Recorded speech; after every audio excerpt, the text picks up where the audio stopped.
یہ کہانی ایک چھوٹے بچے کی ہے جو روز جب گھر سے اسکول جانے کے لیے بس سٹاپ جاتا تو اسے وہاں ایک فقیر ملتا، وہ اسے دیکھ کر مسکراتا اور اسے گھر سے جتنی بھی جیب خرچ ملتی اس میں سے 20% اس فقیر کو دے دیتا۔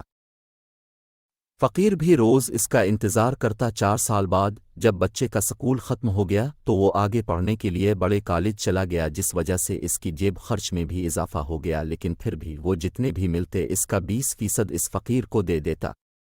وہ روز بس سٹاپ پر اسے ملتا اور پیسے دے دیتا۔ پھر 4 سال بعد جب اس لڑکے کی ڈگری مکمل ہو گئی تو اس نے ایک کمپنی میں نوکری شروع کر دی، اور پھر وہ سارا دن کام کرتا اور اپنی تنخواہ کا 20% اس فقیر کو دے دیتا۔ وہاں 2 سال کام کرنے کے بعد اس نے اپنی کمپنی شروع کی۔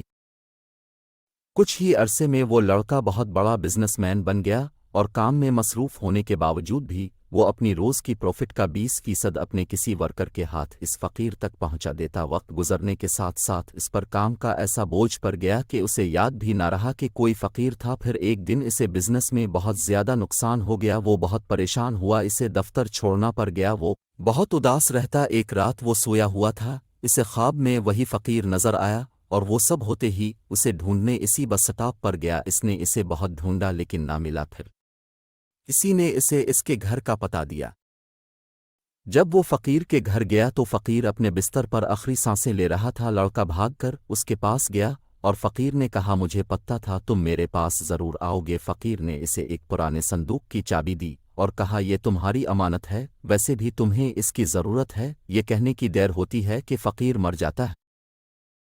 جب وہ صندوق کھولتا ہے تو اس میں بچپن سے لے کر آخری دن تک لڑکے نے فقیر کو جتنے پیسے دیے ہوتے ہیں سب ہوتے ہیں، وہ تقریباً $2 لاکھ ہوتے ہیں۔ لڑکا یہ سب دیکھ کر پریشان ہو جاتا ہے۔ پھر وہ اس فقیر کو عزت سے دفن کرتا ہے اور ان پیسوں سے غریبوں کی مدد کے لیے ایک ادارہ قائم کرتا ہے، اور پھر آہستہ آہستہ اس کا بزنس پھر سے چل جاتا ہے اور وہ پہلے سے زیادہ امیر ہو جاتا ہے۔